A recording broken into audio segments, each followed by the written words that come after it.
Hey everybody, Josh here, just chiming in to let you know that this is part one of an interview that Mel and I did with the really incredible and just super likeable John Arthur Elliott, who you may know as the Camel Guy. He's a former successful business person and now is basically a full-time adventurer. So he just delivered a whole heap of interesting stories, and he's such a great person, and we ended up talking for about twice as long as we'd organised to, and a lot of it was really good. So we're mindful of your guys' time. We don't want to bury you down with an hour and a half long episode out of the blue. So this is part one. There's heaps of camel chats, way more interesting than I ever imagined they could be. John shares some really incredible moments from the trip, both amazing and also very tough, and he's just such a cool dude. To support the show, listen to the show, and everything to do with the show you can go to Punching Sideways. I won't blather on anymore. Let's do this thing. Melza, welcome back to the studio. How you going? Thanks for having me. Looks pretty much the same as what it always does. I'm just going to stop bouncing around right now. I'm super excited. I couldn't actually hear that, but yes, I could tell. I'm really excited for this guest. I picked it. You were in your producer Mel phase at that point. Yes, at that point. And still am. Yeah. And probably out of all the people that you've sent me stuff about, it was the thing where it instantly grabbed me the most. I'm like, okay, that's a person and a story I think we have to have on here. Yeah. Can I say who we have? Let's do it, because people are going to hear who. I know. John Arthur Elliott, who is otherwise known as the Camel Man, pretty much. He just uprooted his life and started walking around Australia with camels. But his life was different from what it is today. Yeah. Yeah, and it was also a life that a certain percentage of people, probably the majority, would have thought he had a near perfect existence in some ways or in many ways, to then, as you said, uproot that and to do something that's not just a slight change.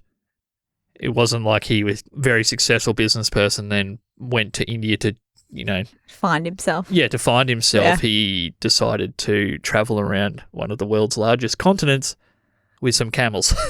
Yeah, and look, he just impresses me, to be honest. He's a really nice, open guy from what I've gathered, and everyone that I know and I've talked to that has met him in his travels has been embraced with this generosity of his story and just sharing. So he's definitely not just – he's giving back a lot. Yeah. What he's getting back from other people, I think. So that's where I resonate with him. Yeah, I'm super excited. I don't think I've been this excited about a non-local guest for this show, because we had some early on before Mel, and then since then we've stuck purely local, but I think there's also some connection to the area. Yeah, it comes under a local banner for me because he did walk through this area and there's a lot of cool stories. And made an impact on people, which is... My mum was, come and meet the camel guy.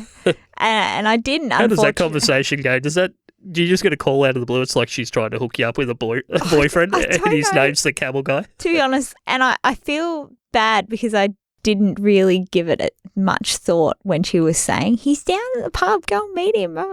And I wish I had of now. So now I'm going to do the next best thing and Skype him in from Tasmania. Yeah, that's it. So just before we get to John, the funny thing that you just said there was the first time you sent me information about him, I read the headline. Oh, it's amazing. Successful millionaire changes life and travels around with camels. And the first time I didn't even watch it. I just read the headline. I'm like, I'm not sure whether that's something I'm interested in. And then you just prodded me again about a week later. Did you watch that video? And then as soon as I did, I'm like, okay, that guy's cool. Yeah. We got to have him on. So cool. I mean, I wouldn't have the patience to do that, I don't think. But, yeah, I'm impressed. There's a lot of commitment that has gone into what he is doing, or maybe a lot of neurosity. Is that a word? Neurosity it is now. I don't know what it means, but maybe we can define that through the conversation. It's a word in my head. I will explain it later. There's a lot of words in your head.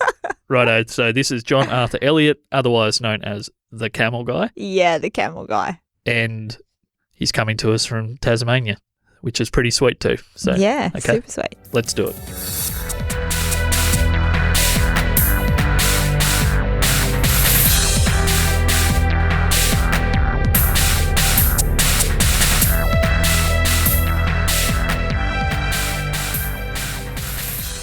Welcome to Punching Sideways. Pretty special guest we've got on today, Josh. Yeah, John Arthur Elliott. Welcome. He's coming to us. Where was it from? I know there's an eagle hawk near Bendigo, Victoria, which I've given a bit of flack to in the past, but is this an eagle hawk ridge? Was that correct? Yeah, eagle hawk neck. So it's a small little bridge that connects the mainland Tasmania to the Tasman Peninsula, going out to Port Arthur. Oh, wow. Are you looking forward to going to Port Arthur? Have you been there yet? No, so look, I probably won't. I'll probably turn around and start heading towards Hobart. So that's a pretty big part of the trip, getting through there. But I really just popped down here to see a newfound friend who is a photographer, and he's done a few little cool expeditions himself. Done a solo sail most of the way around the world.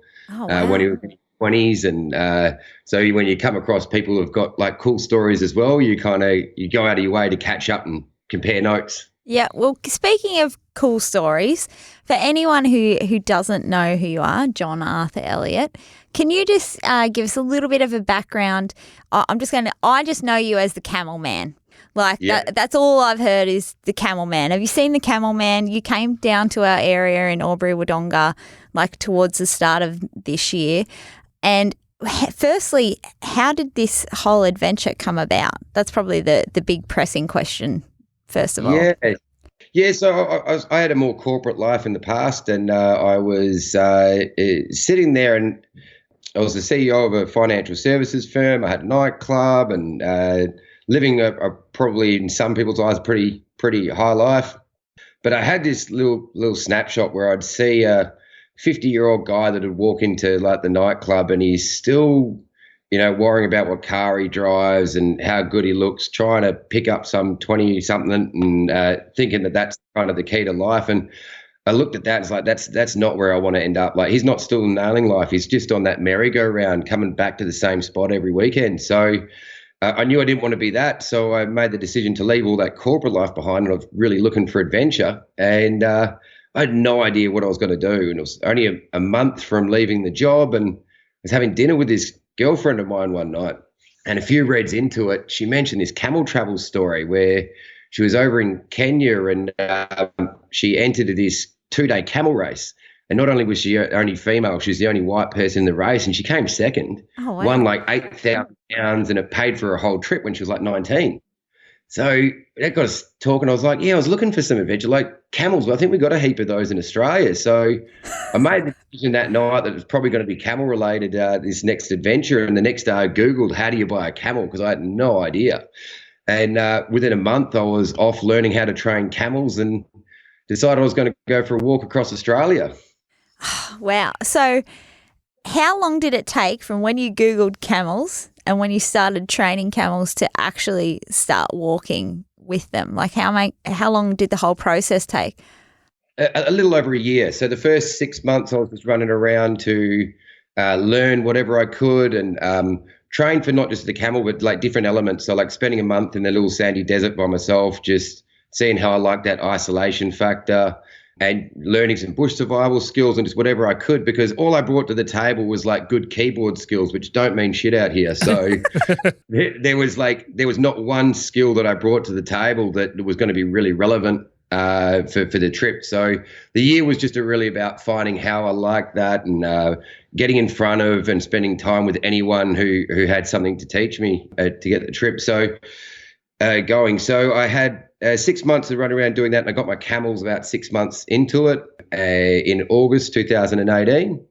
And then I took the first step on the actual trek on April 11th, my birthday in 2019. So I've been walking for 18 months this week.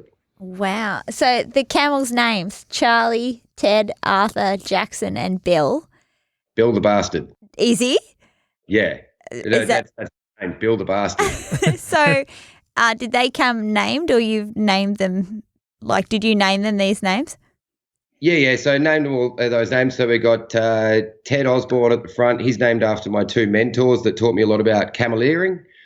Jackson's named after my son, Arthur after my father, Bill after my great-grandfather. The bastard he earned himself. And Charlie, because he was a nice, cute little white camel, when I first got him, and I thought, oh, white camel, I'm going to call him Cocaine. And then I did a school visit, and it was really awkward, rocking up with Cocaine the camel. So I changed his name to Charlie. Thought it was more appropriate. That's great. Sorry, John, you mentioned that you did a little bit of isolation training just to see how you felt like that. And in our pre-chat today, you mentioned that you were living a pretty exciting life, or that at least was a public perception that you had a lot going on socially. How was that first purely isolating night or week? Because that would have been different for a nightclub owner to suddenly get pulled to a completely different world, I would assume. Yeah, because you're always surrounded by people. So all of a sudden when you're surrounded, I didn't have the dog, I didn't have any of the camels. It's just bang, it's just you with your own company. So the excitement and the change of the environment kind of carries you into it, and then the reality starts to outweigh the excitement that you brought into it. So it starts when you've only got yourself and your own thoughts. It starts to consume you, and you really got to take control of that. So I found for me, music was a great thing to help affect my mood. So if you're feeling a little flat but you got things to do, the right 5 tracks could kind of get you back on track. And then it started to, you start to get into the swing of things when there's just no other option than where you're at and what you're doing. You start to, I suppose, become a part of it, and it starts to become a part of you. Like, I've got a tent that I brought with me on this trip, and I've only used it 7 times because you just stop trying to create a barrier between you and that natural world, you and that outside world. You stop trying to create a little safe space, and you just start to learn to become a part of it. And I think that's one of the things I picked up from my time in the little sandy desert, to stop trying to create those barriers like we do in the normal world of having a wall, a roof, a membrane between you and reality for what's out there. So you weren't doing any glamping. By the sounds of things, it was you've become accustomed to your circumstances a bit more. So did you have any? I think Mel had some camel follow up there. So no, it wasn't a camel follow up. I was curious to what your get up and go songs are actually. What songs were they, mate? I think it was it's a bit of variety. So I actually one of the ones that got me smiling is I downloaded the start of the theme song for Russell Coit, getting a bit of that going. It was just reminded me to not take things too seriously and be out there and enjoy it. So I think a lot of them were based around not being like a dance and upbeat kind of thing, but something to bring a bit of a smile to my face. Yeah. And to just have a bit of fun and not take things too seriously. I like that already. I'm sitting here thinking, time to hit the road. Yes, yeah. So was it cameleering or cameleering? Was it cameleering? Cameleering. In that exploratory period where you were learning from these mentors that you had, John, did you have any thoughts of why am I choosing camels over horses, or why am I bringing an animal on this trek to begin with? What did those guys teach you about camels? Yeah, so when I first came up with the idea, I had these thoughts that I'd be riding majestically a camel, across Australia. And as soon as I started the training process, any cameleer worth their grain of salt has to walk in front. You've got more control, and it's about being a part of the herd, not riding them. So all these things started to come at us, and the training brought the reality of what the trip's going to be like. But I also started to connect with the history of camels in Australia, that were brought out here. There was 2 camels that came out before, but the main camels that came out were for the Burke and Wills operation. And with the success of the camels in that operation, they started to bring in more and more. They started to build telegraph lines. They started to build the Ghan Railway. Is obviously named after the Afghan camel handlers that helped build it with the camels.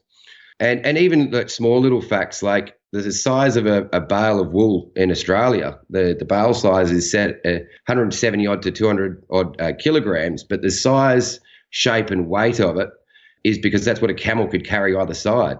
And that, that's still the same size and shape and weight today.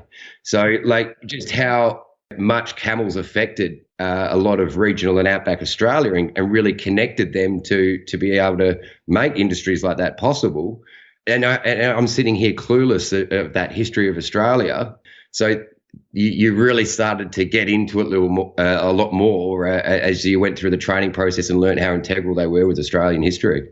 It's so fascinating because you never think of camels as an Australian iconic animal, but there's nothing more iconic than the wool industry in Australia, and the fact that wool bales have been designed to accommodate a camel's back, basically, is a pretty significant piece of history. Just so John knows and anyone who is listening, we both grew up on farms, different kinds of farms, but my dad was an electrician but had a hobby farm essentially, but had some sheep and he would shear them obviously every year. Yep. And I grew up for 10, 15 years around those same bags you're talking about and had no clue about the history of why they're that size. Because you look at them, you're like, well, that is not manageable at all for a human being. Like it's this weird size. Yeah, and then you kind of hear that and you're like, well, now it makes a whole lot of sense. You look at the oblong kind of shape of it and you go, yeah, well, that would fit perfectly on the side of a camel saddle. Yeah. Wow. Yeah, that's really cool. So tell me why, I sort of still want to know, why did you pick 5? Is that like the herd number that you're supposed to have? Is that all part of the cameleering as well, or do you just need to be able to carry a ton? Well, a lot of the decisions I made that make up the trek of what it is today were made whilst I pretty much knew nothing about camels. So the mentor that taught us about the first cameleer mentor that I had is a guy named Russell Osborne, and he did a 6,500 kilometre trek around Australia with his wife and 8 camels. So I went, well, that's 2 people, 8 camels, so I'm one person, I'll go 4. And that was like the logic behind having 4. But then I came through Gundawindi and I saw this herd of about 15 camels on a farmer's property, and I saw this cute little white camel, and I said to him, oh, what's my chances of buying that little white camel off you? And he goes, well, mate, if you can catch it, you can have it. What he didn't tell me was it was 12,000 bloody acres that these camels were roaming on and they'd never been caught. So 2 days of running around and I finally caught little Charlie and trained him up and he added to the line, but he won't carry a bag or a saddle. He won't be big enough to do that on the whole entire trip. So he's just literally along for the ride because he looked cool and to drag him along. So he serves literally zero purpose for the trip other than being cute. So it's the Outback Camel version of seeing a cute puppy at the pet store. You're like, okay, I'm taking you home. Pretty much. I was going to say it's like having a good-looking chick at a niteclub handbag to carry around. Handbag camel. Yeah, it's my arm candy. Yeah. Well, just since we've sort of touched on the nightclub thing, so you're from Perth. I don't know whether we touched on that before. Firstly, do you have any regrets from making this decision at all? Like just chucking the towel in on one life and moving towards this? We should preface that too. I don't know whether John mentioned it, but your company, for all intents and purposes, was seen as very successful. Yeah, we had won 2 BRW Fast 100s, which puts us for a rolling average of 5 years in the top 100 fastest growing companies in Australia. So it was going extremely well. So, a lot of people were left confused when, like, at the height or the peak, you kind of just choose to pull the ripcord and exit. I think when you do something like that, like, people look, sometimes it's quite confronting for people because you're surrounded by people who want to get to where I was. And so when you voluntarily just step away from it, there's 2 questions they can either ask themselves. They can either ask themselves the question of, like, is going for all that stuff and the nice cars and the cash and trying to get all that, is that actually going to solve all my problems? Is it going to be that, that Hail Mary that I think it's going to be, that I'm working my ass off to go towards? Or has he gone nuts or something happened in his life? And so it's much easier for them to go to option 2 than it is to ask themselves that question. So when I first left, there was a lot of rumors and innuendo and stuff going around, but after being out here for now 2.5 years, the time has just sorted all those out. Maybe I should be asking myself those questions. So people are starting to now kind of really jump on board and get why I'm doing it, or start to question those things themselves. They're having those conversations with themselves. So Do you have any of the past, I'll put them in the past life category, do they reach out to you at all now, or it's almost like you've cut that cord completely and you don't want to be a product of the environment that you were in? No, so there's a small refined group, like it's kind of like I've taken a small amount of people from that previous life that I still remain connected with. And that's almost strengthened with that smaller group because I've got more time now as opposed to spreading myself over the big amount of people that I was trying to before. Now it's just I've got a small focus group to like concentrate on that really supported me from day one. But there wouldn't be really regret, going back to your original question, I don't think there'd be regret sitting around that. There was a lot of FOMO when I first started because you're looking on Instagram, Facebook and social media at these people carrying on these lifestyles. So you're seeing, you're on a hard day and you're seeing them, enjoying drinks at the pub or doing whatever. But after about a year, you notice it's the same people, like in slightly different clothes, going to the same places, doing the exact same thing. You start to realize that you've escaped that cycle of not living for the weekend. You're branched out and you're doing something completely different. So that fear of missing out really stopped after the first 12 months. It's huge. Still a long time, 12 months to get to that point of just seeing that stuff in front of you. You've left your family. How have you found? So most of us are complaining about being away from their family through COVID for like 6 months potentially, and you say you've been travelling around for almost 2 years or 2 years. How has that been? Has that taken a toll, or has it also strengthened those relationships? Look, it's strengthened it because there's also the value of with COVID, people are held back beyond their will. It's not a voluntary choice they've made, which makes it a massive point of frustration. So, I'm not even in that. I'm out here voluntarily. So, you've made a conscious decision to do it, which is, I think, easier to handle because it's not been imposed on you. So I think that's really strengthened some of the relationships with my family. Like I'll speak to my mother on the phone for much longer and much more detail because she's really into what I'm doing now. When I was running a business and living that previous kind of life, we would chat a little bit, but we didn't really have too many common connections other than being mother and son to have a further discussion. So we'll spend a couple of hours on the phone now, whereas before it'd be 5 minutes and then where's dad? So that's been really good. And also with my sisters that are all in Canberra, one of the first detours I took on the trip was to walk an extra 1,000 kilometres to go hang out with all my sisters and family in Canberra for a family Christmas. So you get pretty good kudos when you walk 1,000 kilometres to make the family Christmas do. Yeah. You get the good chair at the table. Yeah, you do. Ultimate boss move. Yeah. Just roll in. It's better than rolling in a flash car, really. The reception that you get with walking in with camels surely is a better reception than the flashiest car that you used to drive. It depends on what you're after. I suppose I can give you one advice. If you're looking at meeting lots of lovely ladies and expanding that part of your life out, do not get camels.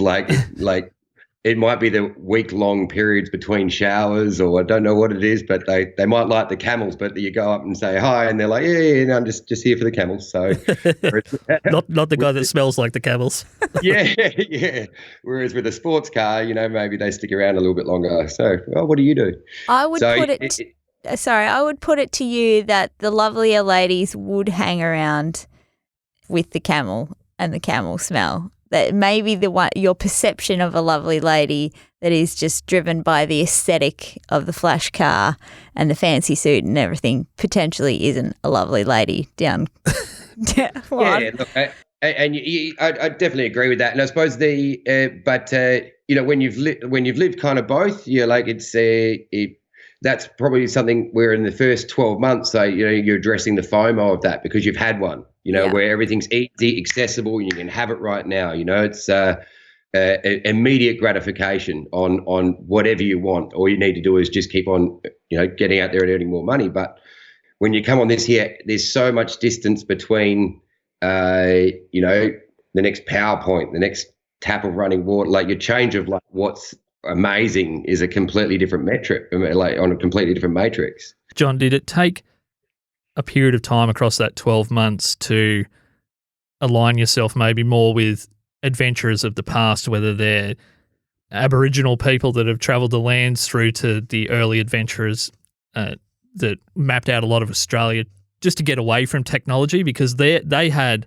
the ability to truly separate themselves from their past life in a sense, because they didn't have technology to remind them of friends, family, former colleagues, sports stars, anyone you were associating with that has a, maybe living the high life, so to speak.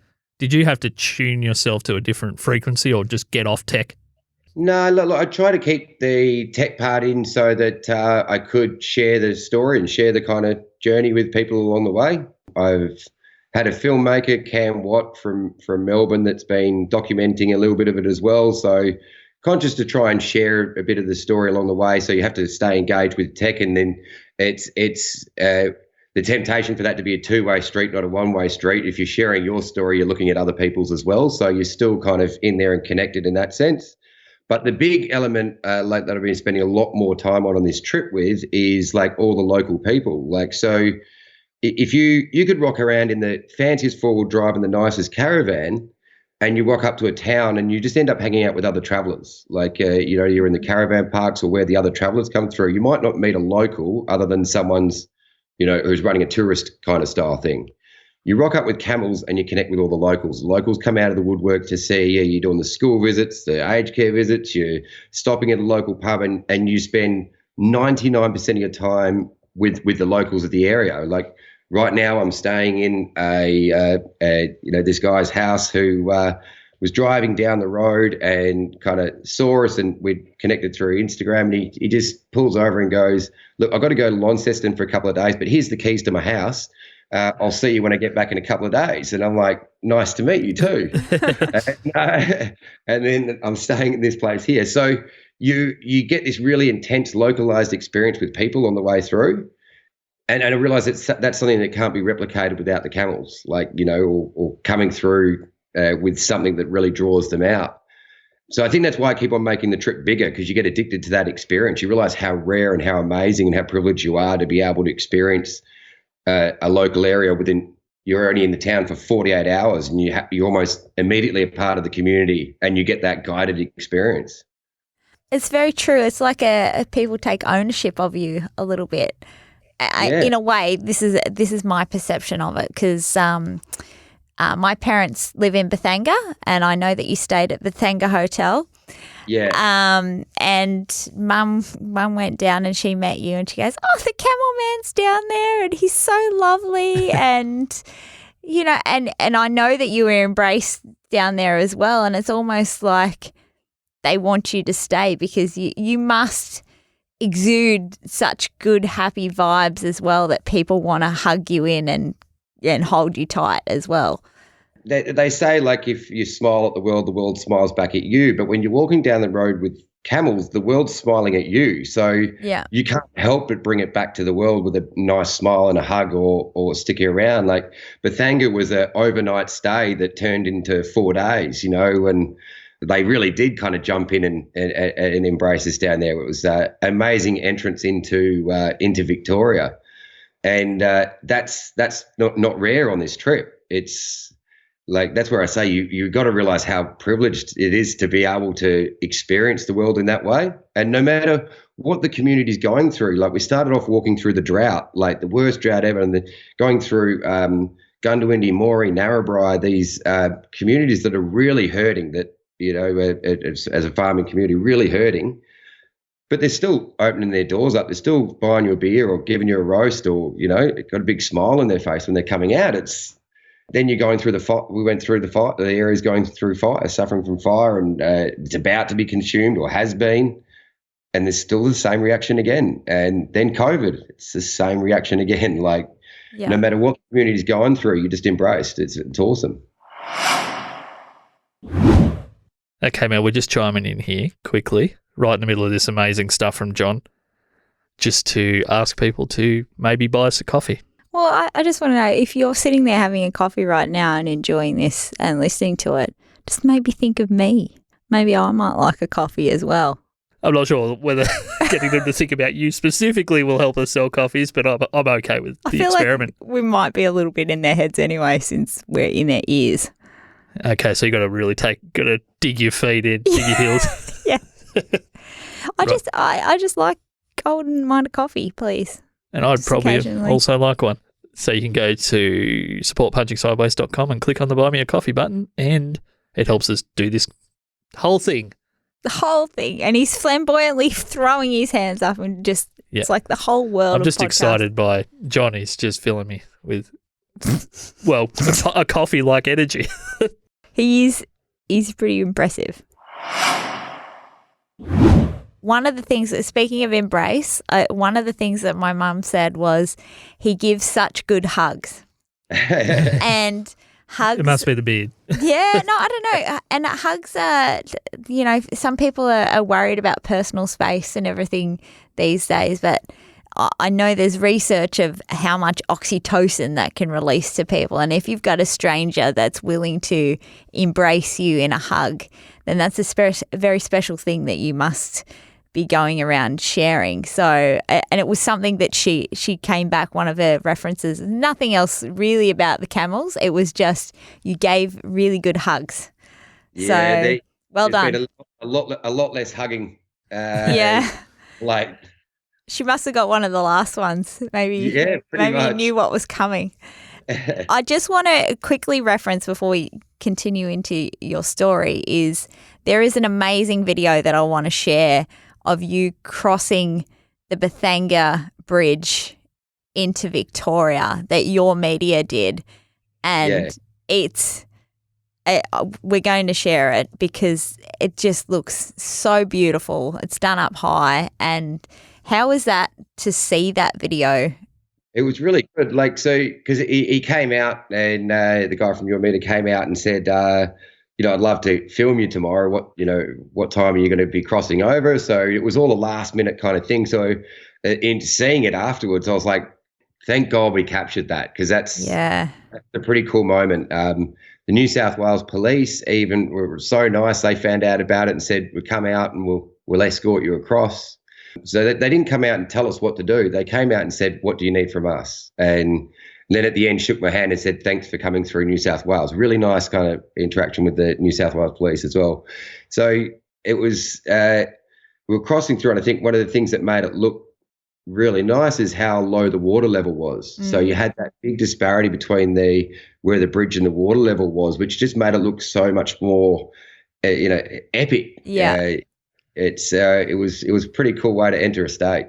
It's a pretty epic bridge as well. Like I get caught every time I go out that way. I stop nearly and just breathe it in. The water changes the look of the place so many times that you drive through. And I'm not pushing you to say Bethanga at all. What area do you think has left like the most significant lasting impression on you, be it from experience? People I know often impact things, but is there something that just sticks out in your mind as, whoa? Yeah, so I think probably the Victorian High Country, specifically the section going from Jamison to Lacola. Mm-hmm. There was just a lot that went on over a short amount of period going through there. So after we'd finished that all, I realised that we'd set the highest ever altitude camel trek in Australian history going across there. And I didn't really realise that was going to happen at the time. But in the first week of heading up to there, I'd made my way down a bridle trail and knew that there was some bad weather coming in. So I'd hunkered down in one of the old high country huts, and for 3 days we were bombarded with like 200 odd mils of rain. Oh, wow. And so the whole landscape just changed completely from walking in to trying to walk back out, and we were stuck. It was in a pretty precarious spot because there were all the side rivers that fed the Jameson River were now all flowing down these hills, and I've got to walk a 15-metre long, 1.8 metre wide camel train down these tight bridle trails, which are now a little bit slippery with sometimes water going across it. So we got probably we were trying to backtrack to get off this bridle trail about 7 or 8 kilometres to get back onto this four-wheel drive track. And about 3 kilometres from the end, we had to cross this water that was going down across the bridle track, and the third camel along in the line, because they're all attached together, I just hear it make a sound, and I realise the track has given way underneath his feet, and it's around about a 50-metre drop near vertical straight down to the Jameson. So I had to come out on the outside of the camel train. I carry a big knife on my side, and within 5 seconds, I'm making the decision to cut this camel to where I thought was pretty much its, death. So cutting it out, I didn't really think about where I was. So both of us fall off the cliff. I end getting shoved down about 20 metres down into this thick net of blackberry bushes, which held me up just in time for the camel to hit me on his way down. And then he gets down. I'm watching him flip over and over again, thinking like he's gone. My actual thought that went through my head was, thank Christ that's the camel with the gun on him, so like I can get down there and do what I need to do. And because I'm looking at him going into the river, and then probably about 10 metres before the river, he hits a tree, and that just kind of stops him up. So after I rip my way out of the blackberries, well, as I'm doing that, actually, the only idiot who jumped off the cliff was my dog, was licking my face. He's just like launched off. Dad! So yeah, kind of get down to him, and managed to be able to tie him up. We had a bit of rope that was in one of his bags, because I'd cut off all his lead rope, so he had no rope around here. So managed to find some rope in one of the bags, had about 3 or 4 meters of rope to secure him to a tree, and then start cutting his gear off, and then began like an hour long, 30 centimetres one time, and then, half a metre another time, anchoring him tree to tree, digging goat tracks, trying to get him away from the water and slowly up the side of this mountain hill, whatever you want to call it. So an hour later, I get back up on the track, and the other 2 camels, 2 by 2 sets of camels, have been just wandering the track. About 50 metres down, I get around the corner and see I've got 2 more camels off the side as well. So holy crap. But I think I got to press like an SOS. So I hit my Garmin InReach, press the SOS. Also, I can text from that. So I text one of the locals that I had met, who was a member of the CFA, and they reckoned it was going to be about 2 or 3 hours before they came out. So kind of got all the camels to a situation where they could be rescued. All the gear was off, and then began a 3 or so hour rescue. So by the time I got all these camels up on the track again, using winches and pulleys and a lot of manpower, then they have to abseil down where we fell off in order to retrieve the gear. So like they're doing a 40-metre abseil to retrieve this gear, and then they're having to physically carry all that gear out whilst I've got these camels loaded up again as best as I can, and in pitch black we're coming out on that same bridle trail that I've been shitting myself on in daylight, let alone pitch Holy black. Shit. And the camels do pretty well. We get out that last 2 or 3 Ks, and is very happy that a couple of the CFA boys, which now call themselves the Large Animal Rescue Unit of Jameson, stuck around to empty the last remaining bits of alcohol out of all my gear, and they stuck around for a bit to celebrate my non-demise. So we had that. Sorry, John, just when you were saying before, you said we a lot leading into just that bloody incredible story there. It was just you. When you're saying we, you're talking about yourself, the dog, and the camels. So can you just describe for people that aren't familiar with the actual physical size of a grown camel, what you were dealing with in terms of the animals? Yeah, so when he's fallen off the cliff, he's an 800 kilo dead weight with the bags and the camel and everything like that. Stripping the bags off, he was probably about between 600 to 650 kilos. On wet and soft ground as well, they've got soft pads like a dog paw. They don't have grip like a horse. So trying to work them on anything that's slippery, or they're not too sure-footed. So a lot of the time, you've got them anchored off to a tree and he slips to go down again. You're trying to hold a 600 kilo weight in position by a quick tree anchor. not hoping that tree holds, and then you hold. So, that's what I might do is I'll send you a video of me trying to at midpoint of bringing that camel back up, so you can really see what's all happening there, so people can put a little bit of a visual to what we were going through. Hello again, guys. Just jumping in quickly to let you know that I'm posting all the links to videos, including the one that John just mentioned, in the show notes for today. So where you're listening to this, there'll be a list of videos and other things that get brought up, as I didn't think the drama of the situation was really going to transmit in audio the way that it will if you just take the time to go and watch the video. Righto, guys, let's get back to it. So the large animal rescue unit helped also to relieve you of any alcohol that you had left. How long did it take you all to sort of recover from that? Because I feel like what's happened is you've done that epitome of, when they say mums get superhuman strength when their children are in a car off need, a child sort of thing. And you are so much ingrained and immersed with these children of yours, inverted commas, that there was no way that you were going to just leave them there, I suppose. You'd do everything that you could to get them out.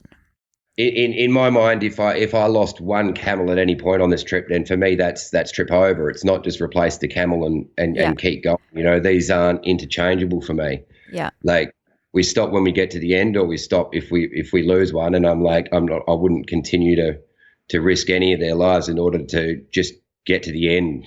So I guess that answers a question that I have in my mind, and I'm sure maybe the audience are wondering. Were any of the camels injured to the point where they were lost during that incident, or was there was there a recovery time for the animals after that you had to allow for? No, so the one that did the big fall down the cliff, we got the vet out the next day, so we had a full check over of the camel. Just as a precaution, he was off carrying saddles and bags for a couple of weeks after that. But it was really just a precaution. The vet basically said he's got some superficial scratches, but that's about it. So I get the vet out to check over the camels. Didn't worry about a doctor for me. I just thought, as the camels are good, I'm banged up, but I'll be all right. And then the next day we'll walking again. So the vet said because of the way the saddle bags and the saddle was on the camel, it perfectly kind of cushioned him as he was going down the bank.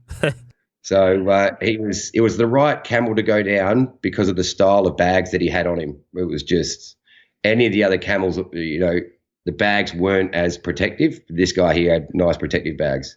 Are we allowed to know who it was? That was Arthur. Was it? Yeah.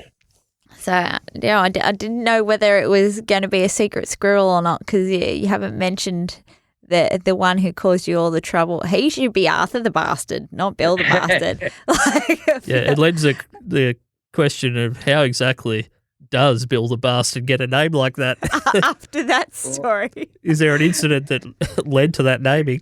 There's no incident, but he's just always been the most vocal. Like, he'll have a little whinge in the morning, and I could walk past the whole entire camel line, and most of the camels won't care, but if I walk past the front of Bill, he'll just turn around. He's got to say something to me.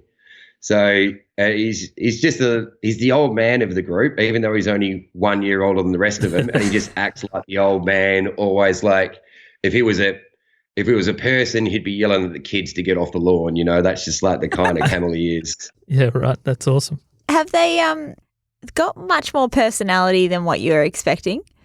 Yeah, so much more. Like, because when you're learning how to train a camel, you're kind of thinking, all right, well, it's like a cookie cutter model. I'll train them all and I'll get the same result. Yeah. And the same training is still netted 5 extremely different personalities out of these camels. It's been really cool to kind of see that you have to start not going, well, this is the way you deal with a camel. You're having to go, well, this is the way Arthur likes it. This is the way I am with Jackson. Like you're no different to dealing with people. If they bring something different out in you, and you bring something different out in them. Well, I've heard it said that thoroughbreds, to use a horse analogy, are like an exposed nerve with a massive personality. how, I guess, people that have horses know that they can be very emotional and they can be very different and volatile. What sort of range of personality does a camel have? Like, are they ever as emotional as, say, a thoroughbred horse when it comes to fussiness and that sort of stuff, or are they in a range? Or Yeah, it's definitely a range. So, like, the one that I'm closest with, Jackson, like, he'll follow me around the paddock like a dog, and he'll come sit next to the fire and chill out with us for a bit as well. But he's the only camel that's tried to kill me, and so, like, they'll still might have a tantrum. It's not anger or anything like this. It's a tantrum. And if you imagine a 700 kilo 7-year-old, right, throwing a tantrum, they don't hate mum, but they might end up taking mum out because they're just 700 kilos, so you've just got to be kind of aware of that. Whereas Bill the bastard, like, he'll complain about everything, but he's never thrown a tantrum or thrown a leg at me or anything like that. But the one I'm closest with, that I get along with and hang out with the most, is prepared to do that. So he nearly killed you, yet Arthur, who fell down a 50-foot cliff and took you through blackberries and everything, is not the one that nearly killed you. So what's Jackson done? Did he just nearly kick you or something like that? Yeah, he just likes his own way. Maybe he's a little bit spoiled. So, if he's not getting his way with a food basket, or if he doesn't want to carry the saddle that day and you're trying to get him to sit down, it can be like, I don't want to do this. And the way he says, I don't want to do this, is by getting up on his back legs and trying to, Right. Mike Tyson, yeah. I've done it a couple of times. And I think the more you're around and the better you get to read it. So, I was probably, on that last time he did it, I was probably trying to come at him going, no, you will sit down. He's like, no, I won't. And just it escalated to the point where he did that. Now I'm probably a little bit better at reading that escalation and coming at it from a different way. So I know we're going deep into the camel chats at the moment, John, but just one last thing maybe on the animals, if that's okay.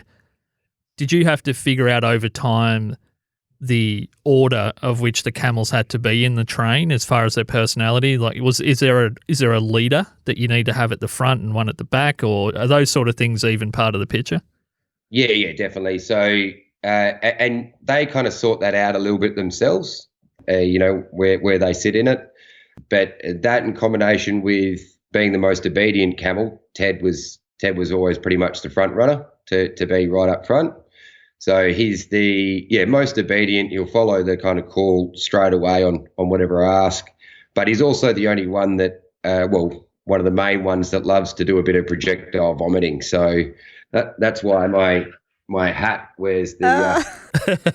Just for people that are listening, there's a few spots on John's hat here that are pretty noticeable. Yeah, it looks like you've had to go and scraping them off.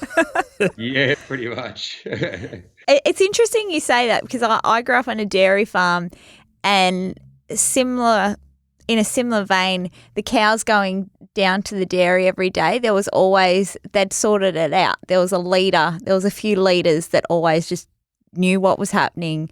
They were calm, they let everyone else down, and there was also like the stragglers at the back that you'd always have to, get the hurry on and that. And they formed their own sort of little pack and progression, I suppose, and it would get to the point where I know when we moved and even stopped doing dairy, we had these few cows that were such good leaders, like you're saying with your camels, that we put them in and train like the younger calves and that, just to be better and to know that you have to come at this time and all that sort of stuff. So it's definitely like there's personality in all animals, and I can see they've got their own little pack sort of mentality.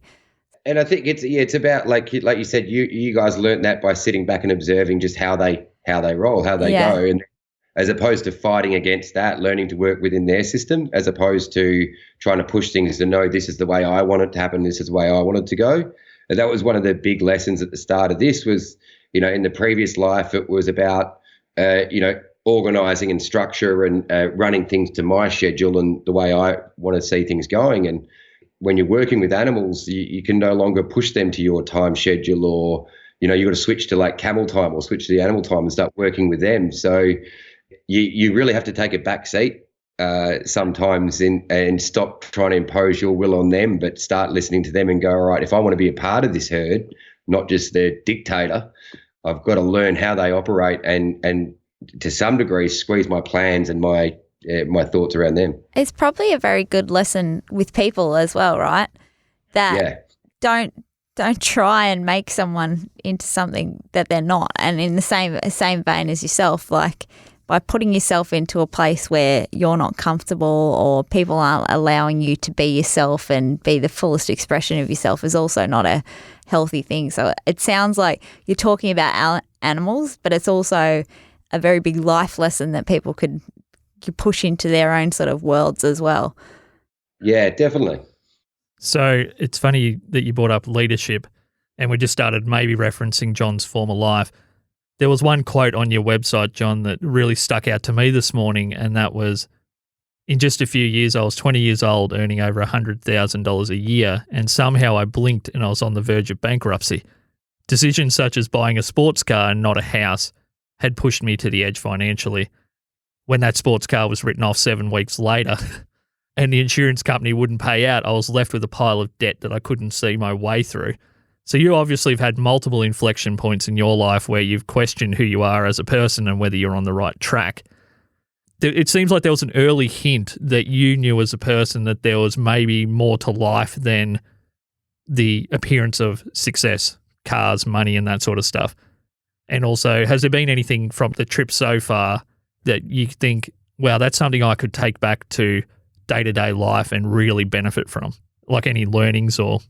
I mean, in that there, it was pretty close to bankruptcy. And my way of trying to get out of that was still a focus on money. You know, like it was always like once I've got that, that's like the golden lamp that I rub that will afford me any wish and my way out of everything. So up and all through my 20s and first few years of 30s. It was the thought that is the priority, that is everything.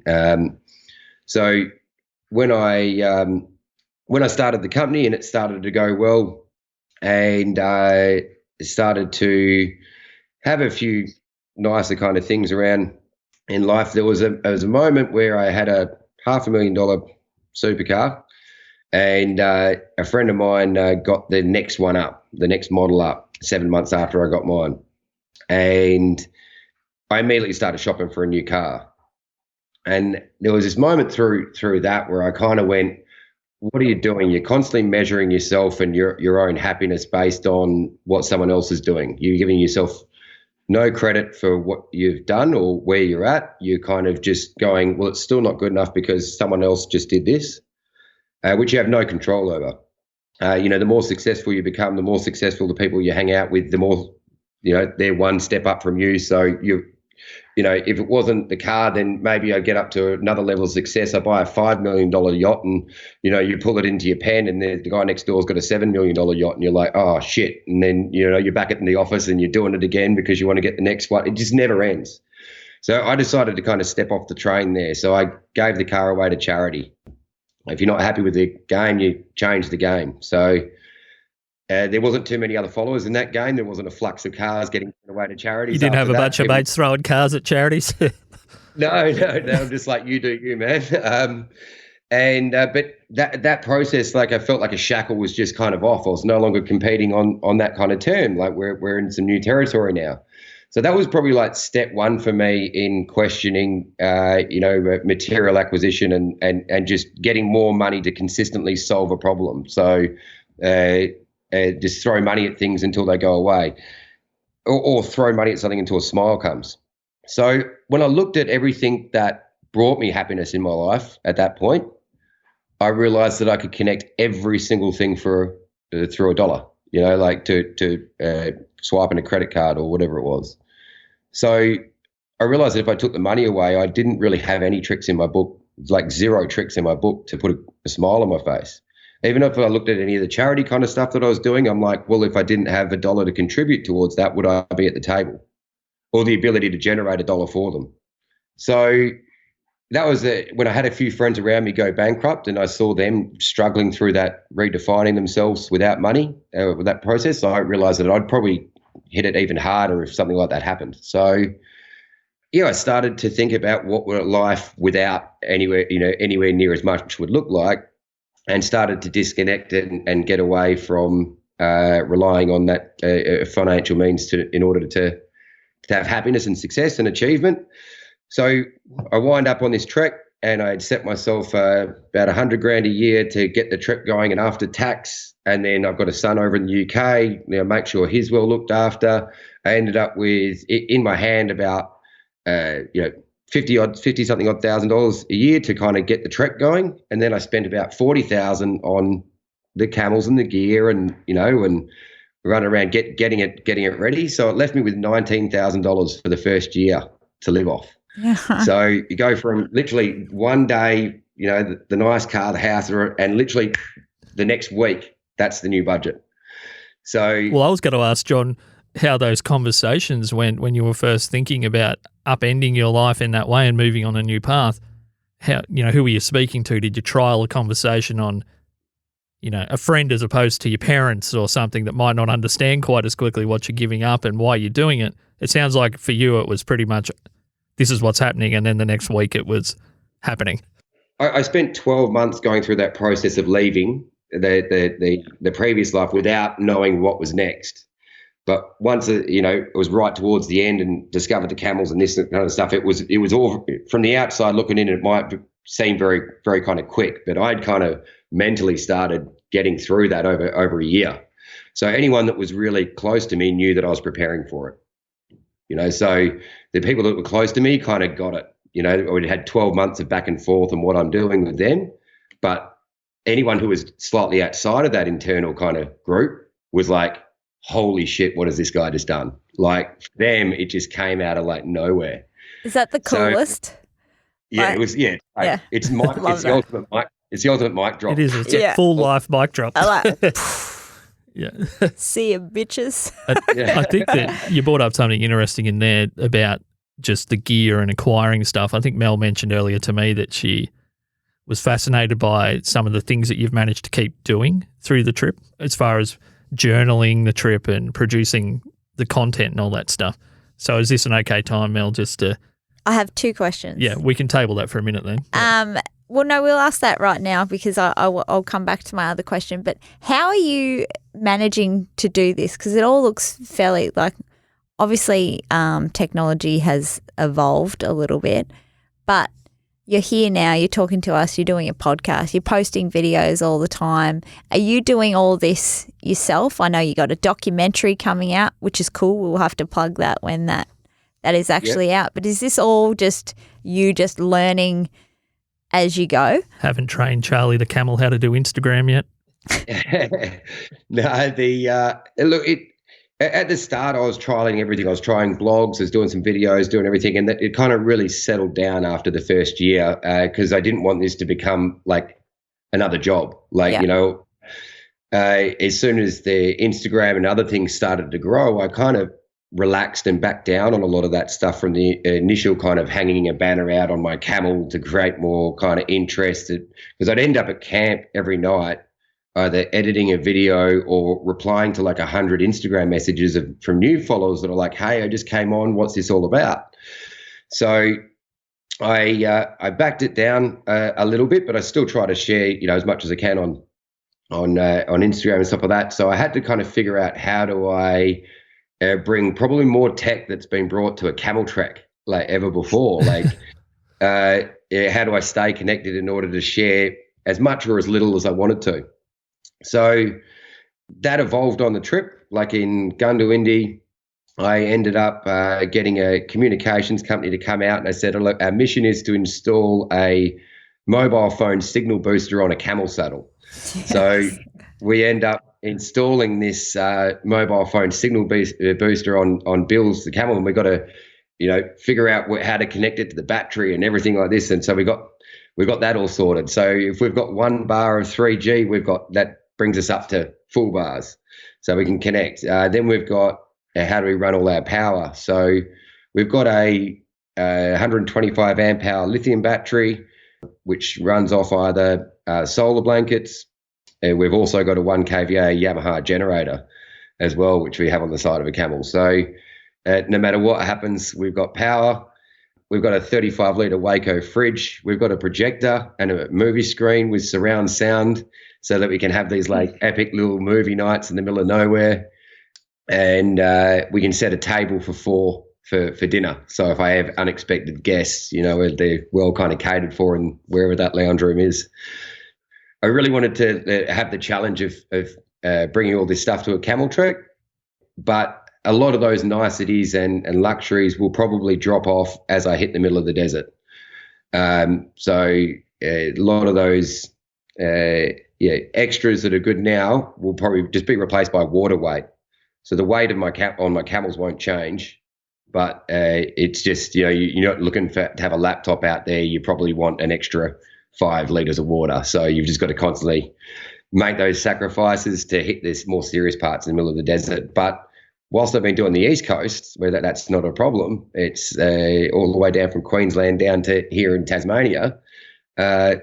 It's great. You can have these luxuries, and it's been good to kind of have a little bit of that tech involved with the appreciation of traveling in such an old style.